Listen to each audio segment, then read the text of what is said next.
Right, well, England won, and yeah, I'm just back, and yeah, day 7, pretty much the end of the day.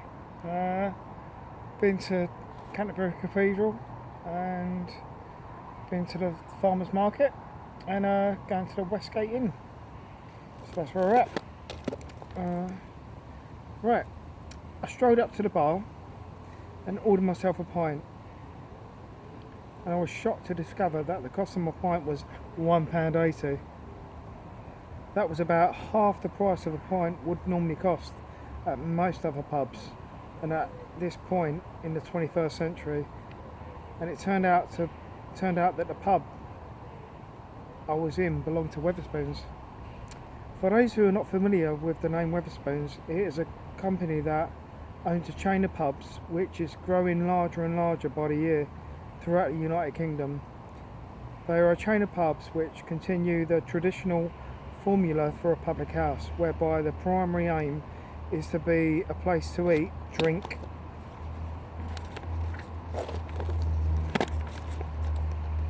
and converse, with no music or bar games in existence. The chain also puts emphasis on the selling of locally brewed real ales. During the early 1990s, I noticed there were a trend for many pubs in Great Britain to become transformed into American-themed sports bars, and real ales had almost completely disappeared from the taps of most public houses. However, the continued success of Wetherspoons pub chain throughout the period since seems to have coincided, at least in my opinion, with a reversal of that trend and a huge resurgence in the demand for real English ale. As a result, I feel comfortable in my assumption that the Wetherspoons chain of pubs played a part in the reversal of fortunes for English ale and in halting the fashion for pubs to go American by proving that most British people really don't want to. But, and there's always a but, isn't there? The continued growth of Wetherspoons has resulted in the company being able to undercut the prices of other players in the market, and by huge amounts, and this has had the consequence of making it really difficult for other privately owned pubs to compete, and so possibly leading to their closure. It can also be argued that the Wetherspoons business model itself is actually nothing more than a theme bar concept, with all of its pubs having an off-the-shelf feel to them as a result of a restriction to their individual uniqueness through the shared commonality. In short and in summary, they're a double-edged sword if ever there was one. And so it was clear that what little money I had was going to go a long way. I wandered back to the front of the pub and was lucky enough to find a small table in front of the large television by the window looking out onto the stunning and imposing Canterbury City Westgate. The warm green and brown lawns of Wimbledon were displayed upon the television screen, and I felt very comfortable as I sat down. Perfection, absolutely perfect, I thought. But then I discovered a flaw in my abject delight. There was no sound emanating from the TV. It was a Wetherspoons pub. They don't have the sound on. I can't be having this, I thought. I can't watch sport without the sound. There was no atmosphere, and as I looked around the small area that was sectioned off by a pillar made of bricks, there was a group of about 6 people occupying a table next to me and trying to watch the tennis too. Does anyone mind if I turn the TV up? I asked directly to the group. No, by all means, came the unanimous and enthusiastic reply. I then got up and began in my attempt to figure out how exactly you work on modern television without the aid of remote control, even though the challenge is on par with that of trying to find a button to gain access to the hidden chamber of the Egyptian pyramid. I thought, there's got to be a way. And would you believe it, I got lucky within 30 seconds finding a manual volume control hidden to the side of the appliance and behind the lip of the screen. After I set the volume to a strategic pitch which could be heard in the immediate vicinity and no further, I received a round of applause from the appreciative pub crowd. I took a bow. We all wanted to do that, someone said.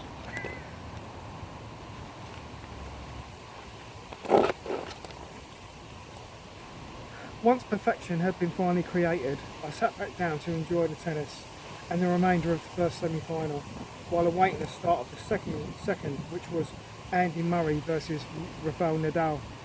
Every now and then a member of the bar staff would come around to collect the empty glasses, and each time they would hesitate as they heard the sound from the TV. But then they used their own discretion and turned a blind eye to it, seeing as the volume wasn't loud enough to disturb anyone else. There was a very nice atmosphere in our section of the pub, and I frequently engaged in banter with the group of professional people to the side of me.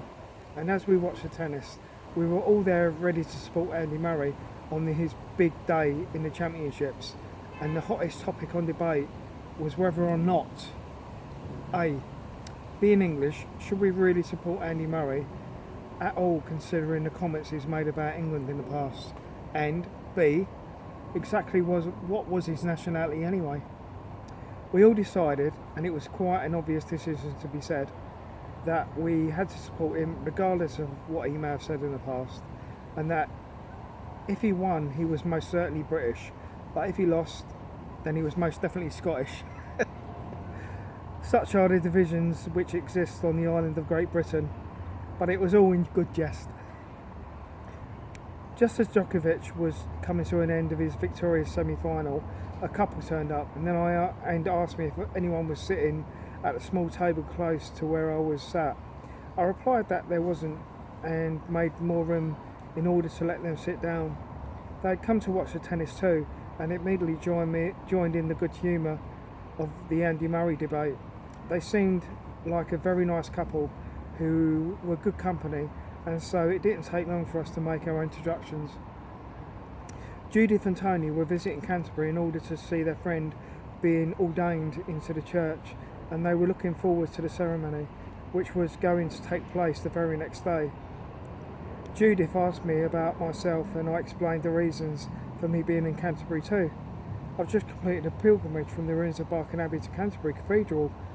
I had a beautiful journey, I explained. What a wonderful thing to do, Judith said with much heart. It was, absolutely. I met so many kind people. The world's full of them, I replied. If you don't mind me asking, what made you do such a thing, Judith inquired. I basically did it in remembrance of a man called Brian Haw, and I think was a very special man. He died a couple of weeks ago, and I just wanted to do something to mark my respect. He was a man who had been protesting for peace in Parliament Square for the past 10 years, and it ultimately cost him his life, I informed her. Both Judith and Tony indicated that they were aware of Brian, but they didn't realise that he had died so recently. They appeared very interested in the reason for my pilgrimage, and so I continued to explain.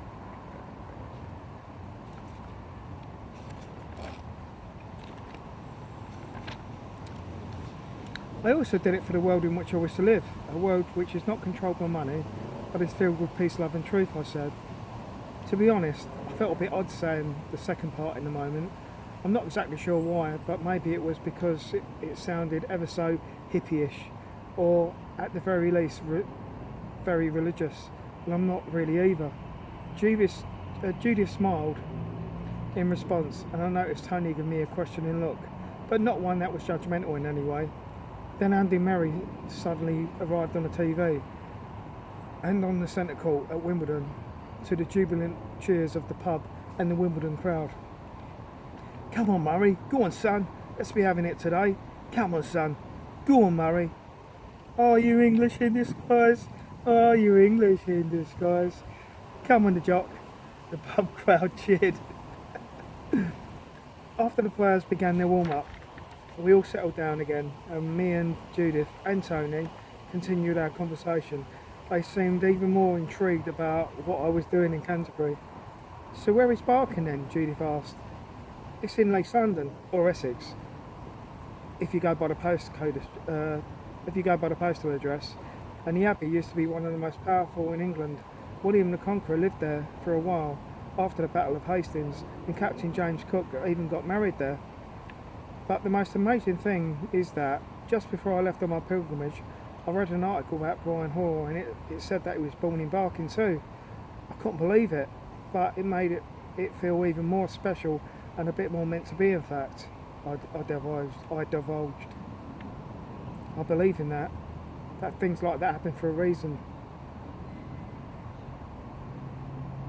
Judith expressed.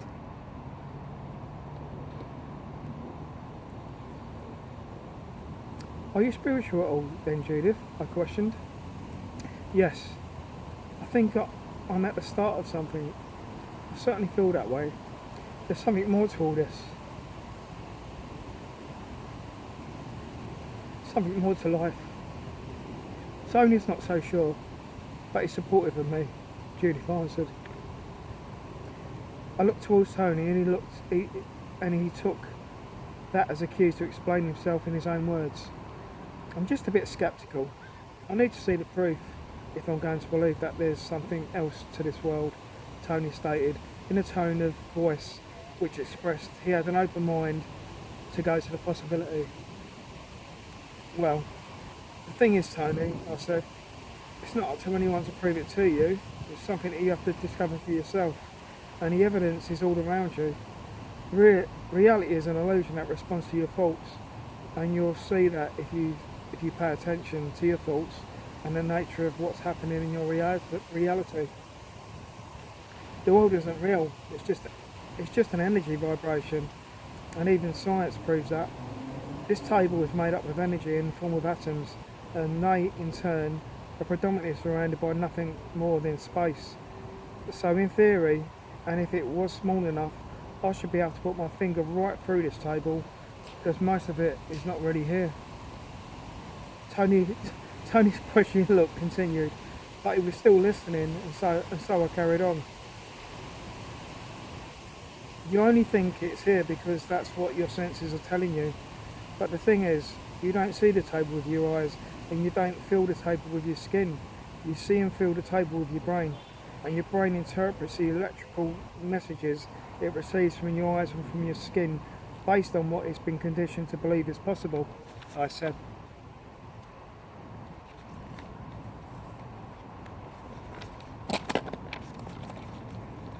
Oh my God, did I just say that out loud and in a pub? Well, there goes another potential friendship down the drain, I thought, because it used to just always happen. It still does to an extent. Based on my previous experiences, I just said this. I keep doing this, don't I? All the way through the book. I'm just telling you the truth. It means it's a real experience I had, I'm not lying. Based on my previous experiences, after saying something like that so blatantly, people never wanted to speak to me again, and sometimes even walked out to leave me sitting there on my own. But luckily, on this occasion, Andy Murray came to the rescue. Come on, Murray. Go on, son. Go on, Murray. The pub crowd cheered as the gladiators, armed with their tennis rackets and lots of balls, readied themselves to commence battle. I took a swig from my beer and looked back towards Tony, and God blimey, he was still there. Do you want another drink? He asked. I'm going to get another round. I'm going to get a round in. Blimey, are you sure? Came my ridiculously English response. Yeah, I'll have another Ruddles then please, thank you, I answered after receiving a mandatory nod from Tony's head. Tony then strolled off to the bar and left me alone with Judith, a pale blue Scotsman who, by some accounts, always struggled to respond to the balls of his opponent, and a tanned brown Spanish guy who, by all accounts, was a master at smashing everyone else's balls.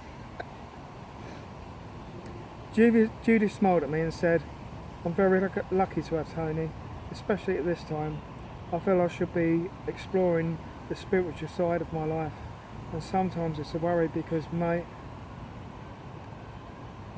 people may think you've gone bonkers, Judith shared with me, and then Maybe he does think I'm mad, but he just doesn't say, she jokingly finished. I laughed and then replied, I make you right. He seems like a good man. He just offered to buy me a drink after what I just said, so he can't be all bad. It's nice that he has an open mind though. I like that, and it's what really matters. We continued to watch the tennis and Tony eventually returned with the drinks.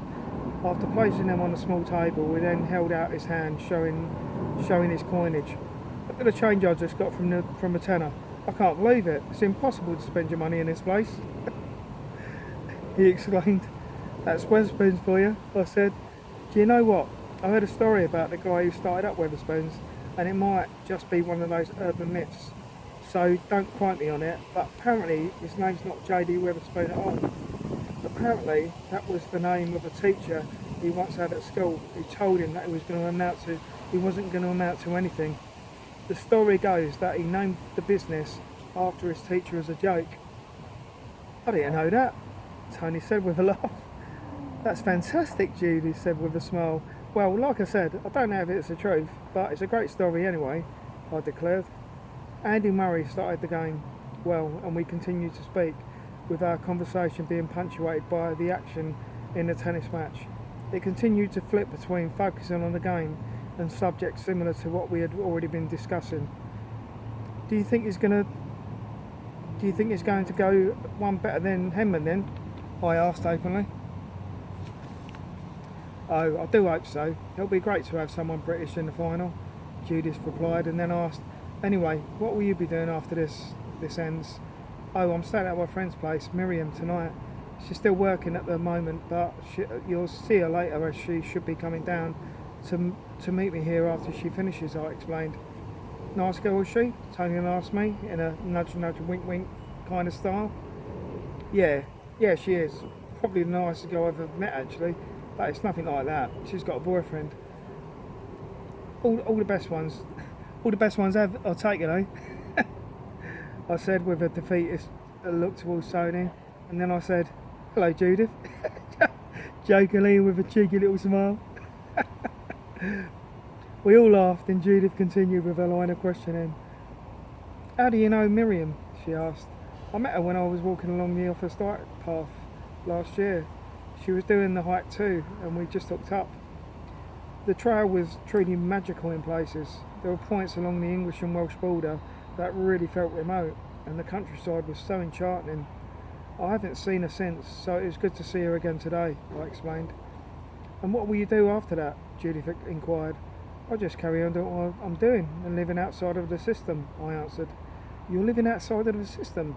How do you manage that? Judith asked, in amazement. I just help others and allow others to help me, basically. I've been living in communities or with friends and just working for my keep. It's been amazing, actually, and it doesn't cost much to live when you haven't got rent or a mortgage to pay, I said. But you must need some money, so how do you get by? Tony asked with equal astonishment. Well, sometimes I've done jobs for people, and mainly for the family, and I haven't expected to get paid for doing any of them, but because I've helped people out, they usually want to give me something back in return, and if there's nothing they can practically do for me, then they give me some money. Just help me out. But the point for me is that we're not focusing on the money, we're just focusing on helping each other. And that's what my pilgrimage was about too, because I don't want to live in a world where people only focus on money. I want to live in a world where people's focus is on helping each other, I said, while momentarily getting a bit emotional, but managing to contain it. Tony and Judith just looked at me with a mixed expression of respect and wonder. But doesn't anyone take advantage of you? Judith interjected with a good question.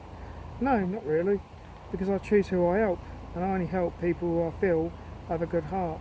And if anyone wasn't appreciative of me and took a liberty, then I tell them where to go, or just jog on. But to be fair, I have that attitude to paid work anyway. What's really been nice though is having the time to help my family out and do all the jobs that no one else has been able to do because they've all been so busy working or doing other things. Like, for example, I just finished building out my mum's loft the other week, I explained.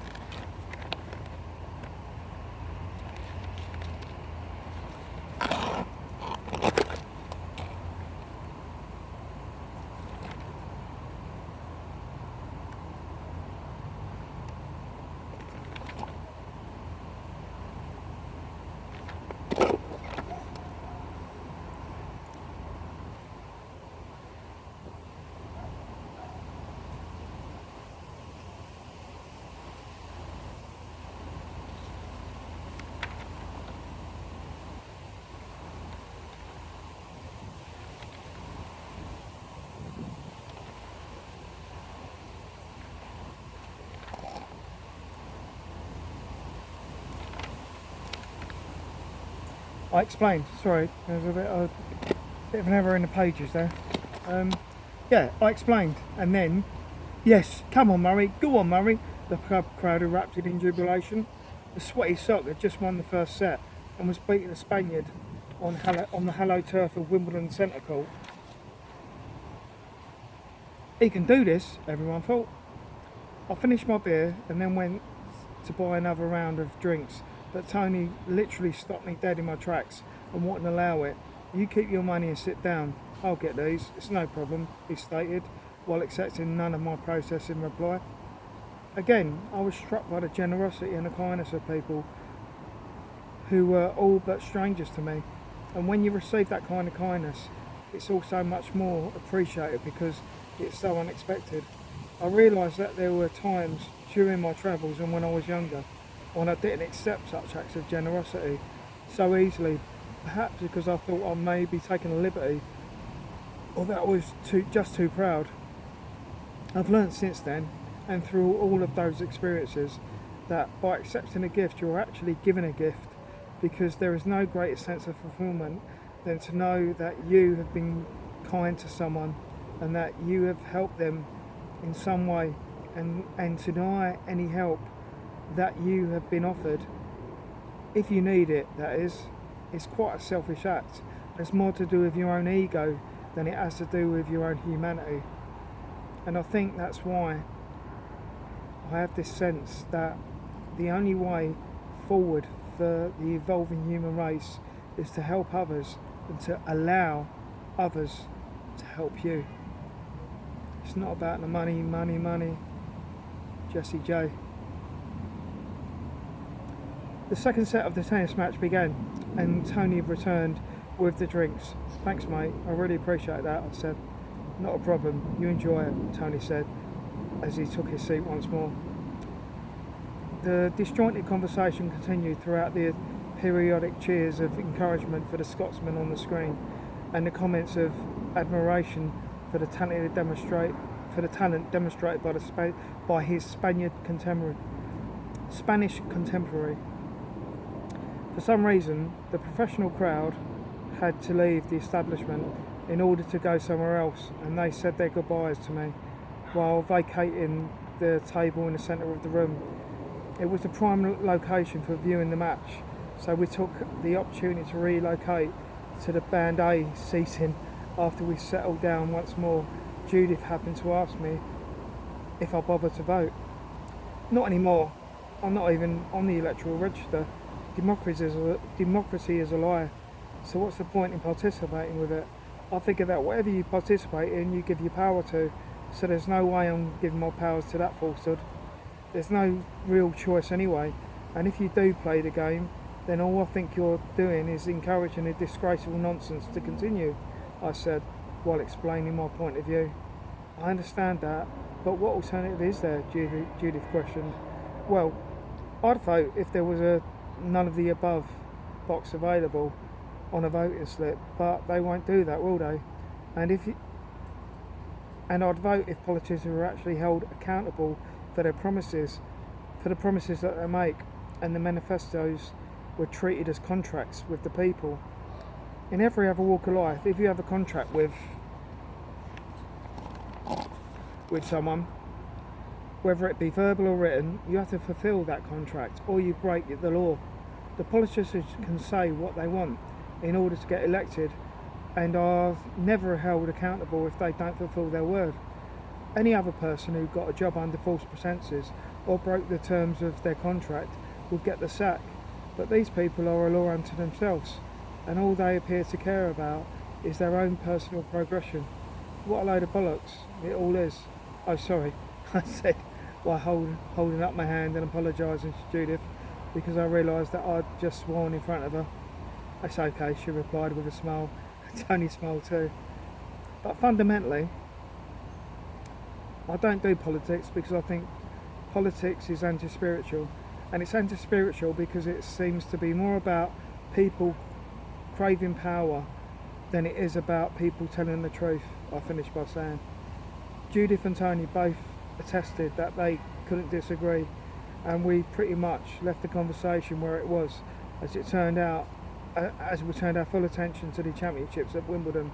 The banter continued, but our joyous applause of the British number one slowly turned into concerned encouragement as Rafa Nadal accomplished victory in the second set, and with apparent ease. The game was in the balance, and Tony took the opportunity to get another round of drinks in, but the Spaniard efficiently repeated the same success in the third set.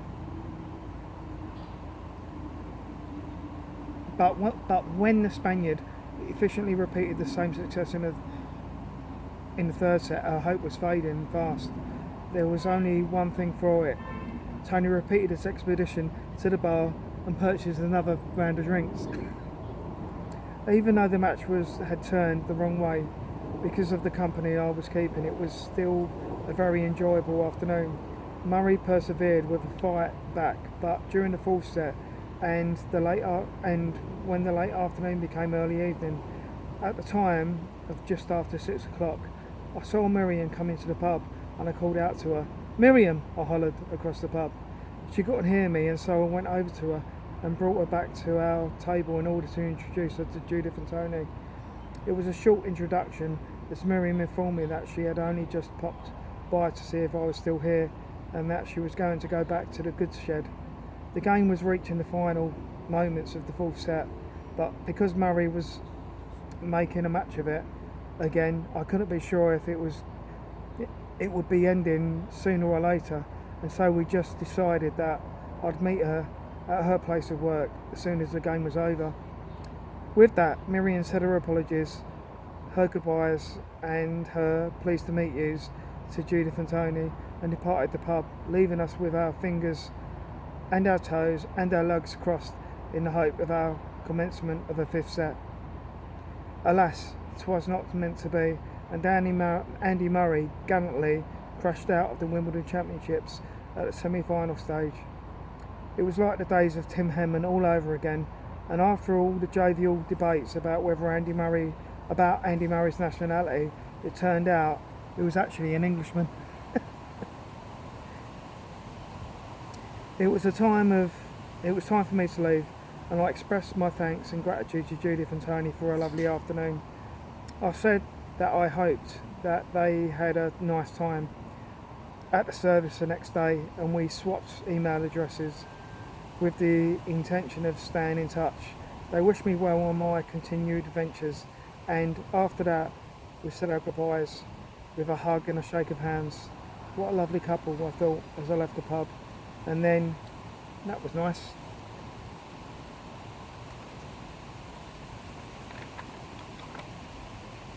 I'm on my way back to the farmer's market, and I met Miriam just as she was finishing up for the day.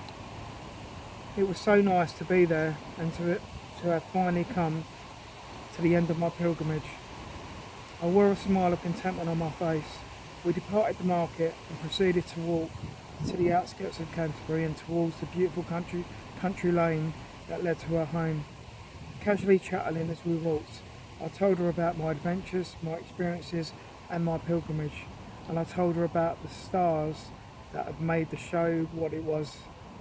My celebrities were showing me signs of mild discomfort as I spoke of them, but they were, well and truly, only that of D-list celebrities by then. They were slightly bruised and partially battered, and their days in the limelight were coming to an end. They'd had a great career, and they had done their job. And no matter what way you looked at it, it wouldn't have been the same pilgrimage without them.